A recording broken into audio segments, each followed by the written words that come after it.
Assalamualaikum warahmatullahi wabarakatuh. Perkenalkan, nama saya Sabrina Zulhuwahidah dari kelas IT 303 PJJ Informatika Universitas Sumber Asia. Di sini saya akan menjelaskan terkait beberapa pertanyaan dan juga solusi dari mata kuliah sistem operasi. Baik, yang akan dibahas antara lain penjelasan dan fungsi sistem operasi, kemudian karakteristik sistem open source dan closed source, kemudian gambaran skema dasar sistem komputer, kemudian ada perangkat input, output, proses, dan memori beserta perangkatnya, dan langkah untuk menginstal Windows 10. Baik, yang pertama yaitu sistem operasi merupakan penghubung antara pengguna dari komputer dan perangkat keras komputer. Sistem operasi adalah perangkat lunak pada barisan pertama yang ditempatkan pada memori saat komputer pertama kali dinyalakan dalam proses booting. Sedangkan software lainnya dijalankan setelah sistem operasi berjalan. Sistem operasi mempunyai penjadwalan yang sistematis, mencakup perhitungan memori, pemrosesan data, penyimpanan data, dan sumber daya lainnya. Contoh sistem operasi modern adalah Linux, Android, iOS, dan Microsoft Windows, serta lain-lain. Kemudian, sistem operasi berfungsi untuk mengatur dan mengawasi penggunaan perangkat keras oleh berbagai program aplikasi serta para pengguna. Komponen sistem operasi modern ada 5, yakni manajemen proses. Proses adalah keadaan ketika program sedang dieksekusi. Kemudian manajemen memori utama. Memori utama sebagai tempat penyimpanan yang akses datanya sedang digunakan oleh CPU ataupun perangkat input-output. Kemudian ada manajemen secondary storage untuk menyimpan data secara permanen, contohnya adalah hard disk. Kemudian ada manajemen sistem input-output, yakni sistem operasi sebagai buffer yang menampung sementara data dari atau ke perangkat input-output dan spooling untuk melakukan penjadwalan pemakaian. Kemudian ada manajemen berkas. Berkas sendiri adalah kumpulan informasi yang berhubungan sesuai dengan tujuan pembuat berkas tersebut. Kemudian karakteristik dari open source dan closed source. Kalau open source adalah software menggunakan software sesuai keinginannya. Untuk apapun bisa dilakukan pada beberapa komputer dalam situasi yang tepat secara teknis. Software tersebut dapat tersedia sesuai kebutuhan, bagus untuk improvisasi, perbaikan bugs, dan memperbesar fungsi serta dokumentasi. Kemudian, software yang dibagikan kepada user lainnya digunakan untuk kebutuhan dan bersifat free atau bisa juga dengan biaya. Kemudian contoh sistem operasi open source yakni Linux, OpenBSD, kemudian turun dari Linux seperti Ubuntu, Debian, dan lain-lain. Kemudian closed source adalah perangkat lunak sumber tertutup yang mengacu pada perangkat lunak komputer yang kode sumbernya ditutup dan hanya individu atau organisasi yang telah membuat yang dapat mengaksesnya. Terdapat batasan bagi para pengguna untuk memodifikasi perangkat lunak ini. Perangkat lunak tertutup harus memiliki lisensi yang valid sebelum dipasang ke komputer. Contohnya yaitu Microsoft Windows, aplikasi Java, Google Earth, dan Adobe. Kemudian berikut adalah gambaran skema dasar dari komputer. Ini mulai dari perangkat input, kemudian perangkat output, kemudian ada port input-output yang saling menghubungkan antara perangkat masukan input dan output, kemudian dilakukan oleh pemroses atau CPU yang berada di center atau tengah, kemudian memori utama di mana di sini ada bus-bus juga yang menghubungkannya. Skema dasar sistem komputer dari 4 komponen utama, yakni yang tadi pemroses, bertanggung jawab untuk mengeksekusi instruksi atau pemrosesan data, kemudian ada memori utama, tempat menyimpan data dan instruksi yang sedang digunakan, kemudian perangkat input untuk memasukkan data, dan perangkat output untuk menampilkan hasil pemrosesan data. Kemudian, jelaskan apa itu perangkat input, proses, output, dan memori. Jadi, perangkat input adalah perangkat keras yang digunakan untuk memasukkan data atau instruksi ke dalam sistem komputer. Contohnya keyboard, mouse, mikrofon, webcam, dan scanner. Kemudian, proses merupakan tahapan di mana CPU melakukan eksekusi instruksi dan pemrosesan data yang diberikan perangkat input untuk selanjutnya menjadi data yang ditampilkan oleh perangkat output. Contohnya antara lain motherboard, power supply, VGA, dan sound card. Kemudian, perangkat output adalah perangkat keras yang digunakan untuk menampilkan hasil pemrosesan data atau instruksi. Contohnya monitor, printer, dan speaker. Memori merupakan tempat penyimpanan data dan instruksi yang sedang diproses oleh CPU. Dibagi menjadi dua jenis, yakni RAM dan ROM. Nah, berikut adalah cara install Windows 10. Ada beberapa persyaratan, antara lain menyiapkan flash disk dengan minimal storage-nya 8 GB yang akan digunakan sebagai media instalasi Windows 10. Kemudian memastikan bahwa baterai laptop dalam keadaan penuh atau dalam keadaan dicas. Kemudian download file ISO Windows 10. Jadi saat kita melakukan instalasi baik itu Windows ataupun Ubuntu, kita perlu untuk mendapatkan file ISO-nya. Kemudian mendownload aplikasi Rufus. Hal yang sebaiknya dilakukan sebelum proses instalasi bagi laptop atau komputer yang lama, bukan yang baru, adalah membackup dulu data dari partisi C, karena kalau dilakukan install ulang, maka data di bagian C akan terhapus. Kemudian membuat bootable flash disk Windows 11, dan juga men-setting masuk ke dalam BIOS agar booting dari flash disk bisa digunakan.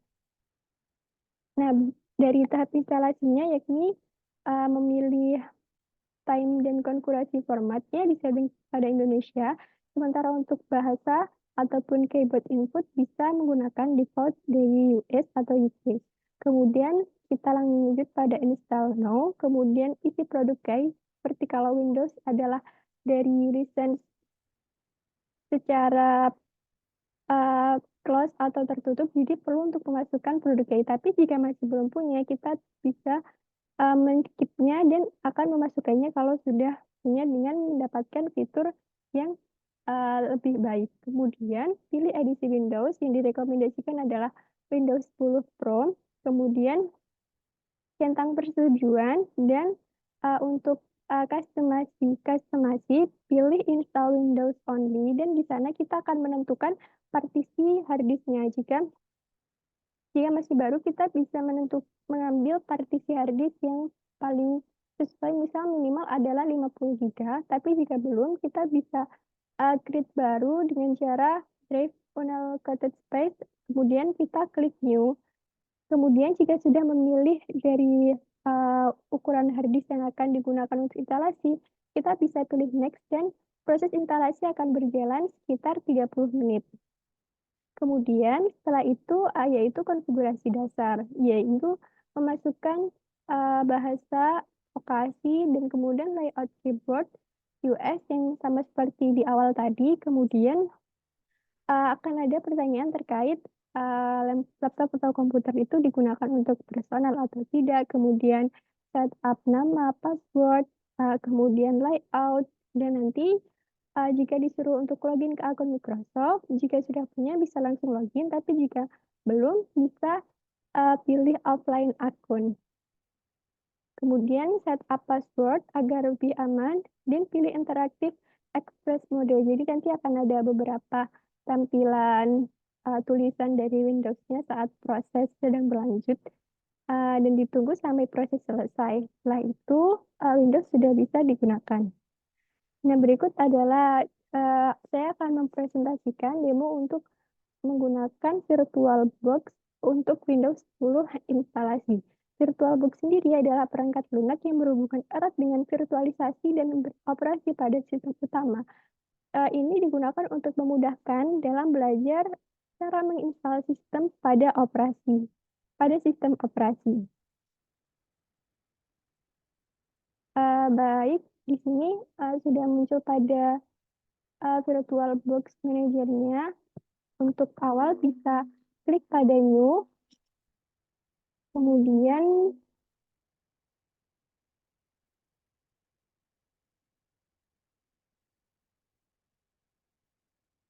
karena tadi sudah ada, jadi kemudian versinya Windows 64 bit, kemudian memory size-nya direkomendasikan, kemudian default, kemudian pada bagian hard disk, fit virtual hard disk now, kemudian VDI dengan locally allocated, dan ini defaultnya 50 GB.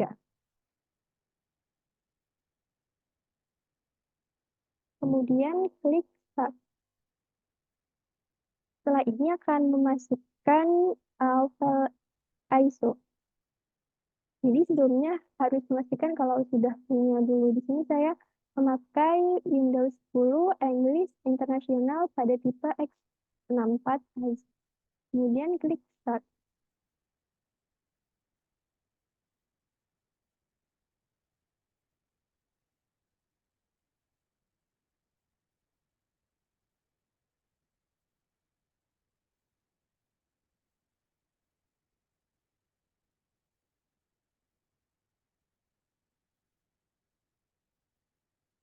Ini ditunggu sampai beberapa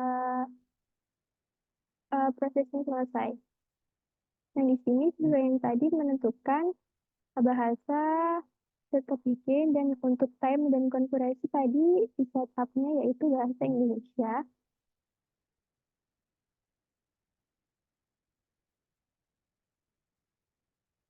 Kemudian bisa next dan klik install now.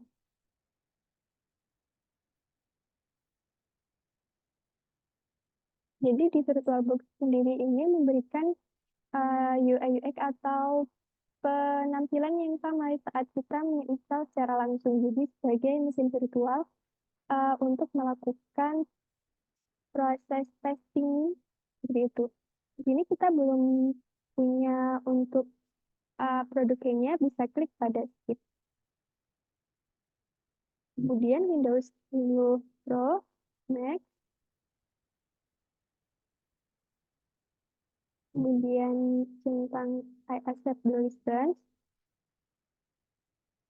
dan ini kita klik pada install Windows only. Kemudian di sini kita menggunakan hard disk yang tadi dibuat pada VirtualBox di awal proses tadi pada saat membuat Windows 10 ini. Tapi jika kita belum perlu, kita bisa klik New jika masih belum menyiapkan partisi folder untuk instalasinya. Karena ini sudah ada, maka bisa klik Next.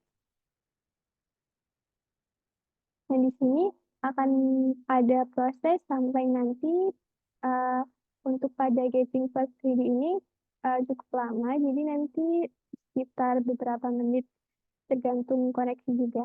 Nanti setelah itu akan masuk ke konfigurasi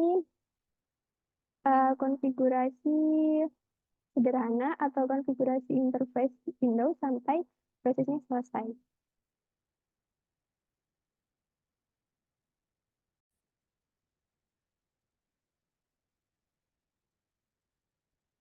Baik, tadi untuk proses uh, dari download fiturnya sudah selesai dan sekarang Windowsnya sedang di restart Windows dalam VirtualBox.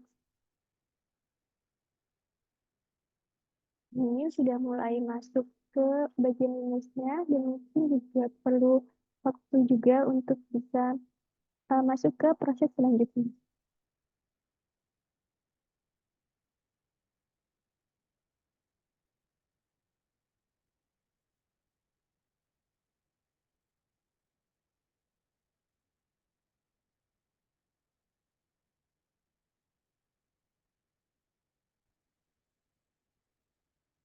Baik, tadi proses untuk instalasi dan restartnya sudah selesai. Sekarang pada proses selanjutnya yaitu di sini diperintah untuk masukkan PGP lagi. Sekali lagi jika masih belum, tidak apa-apa, bisa kita klik pada Do This Later.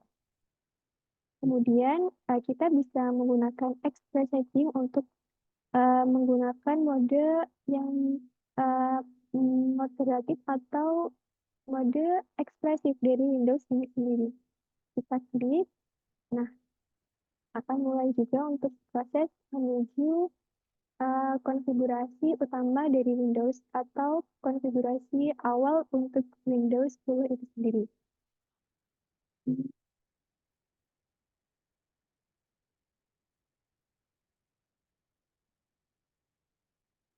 Kemudian jika misal cursor atau mouse di dalam Windows yang berada di VirtualBox-nya kadang nggak muncul, kita bisa klik tombol kontrol yang berada di sebelah kiri dari keyboard. Ini karena ini masih loading, jadi saya pause lagi dulu sampai prosesnya selesai. Baik, proses tadi sudah selesai. Sekarang yaitu menentukan siapa yang memiliki PC atau laptop dari Windows yang akan install ini. Karena tadi akan di setup untuk pribadi, maka kita pilih I own it, kemudian next,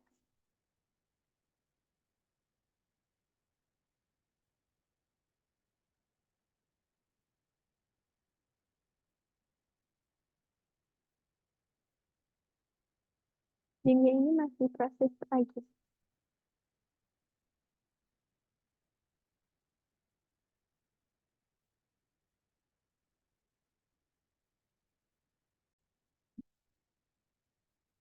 Baik, kemudian ini kita disuruh untuk membuat Microsoft akun. Tapi jika kita sudah punya, kita bisa langsung login. Jika belum, kita bisa klik pada Create One. Kemudian, jika kita ingin melewati step ini, kita bisa klik pada Skip this step.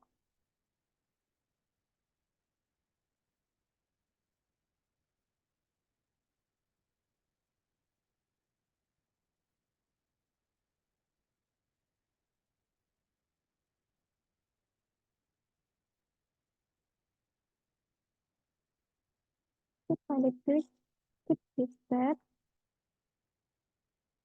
Kemudian akan muncul ke page lagi, yaitu membuat akun untuk uh, laptop atau komputer kita saat ini. Ini bisa klik username, misal Sabrina. Kemudian membuat password pada bagian enter password.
Klik maaf tadi untuk mengisi detail di VirtualBox kadang cukup sulit untuk mengetikkan nama ataupun input keyboard. Jadi di sini ada nama, kemudian ada password, kemudian hint dari uh, password itu adalah clue dari password agar nanti ketika lupa bisa ditampilkan. Di sini saya menuliskannya number of the day. Kemudian selanjutnya bisa kita ketik next.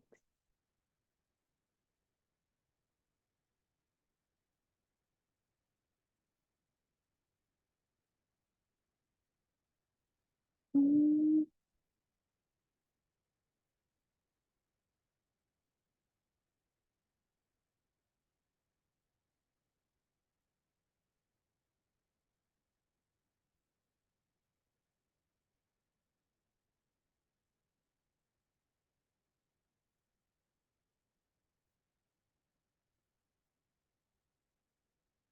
Hmm.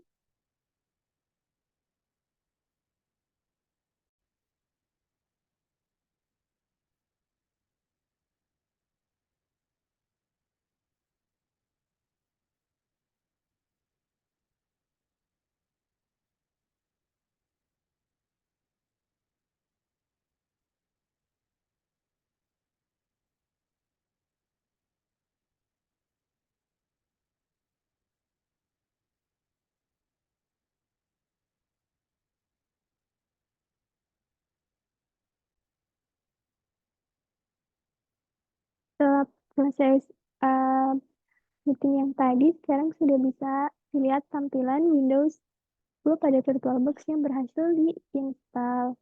Di sini tampilannya seperti tadi dipesan pada Windows 10 Pro. Kemudian untuk uh, fungsionalitasnya juga sama dengan Windows yang ada pada komputer saat ini.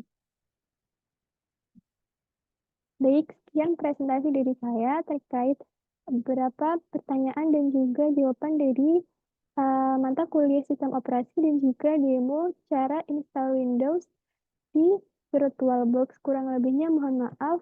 Semoga bermanfaat. Wassalamualaikum warahmatullahi wabarakatuh.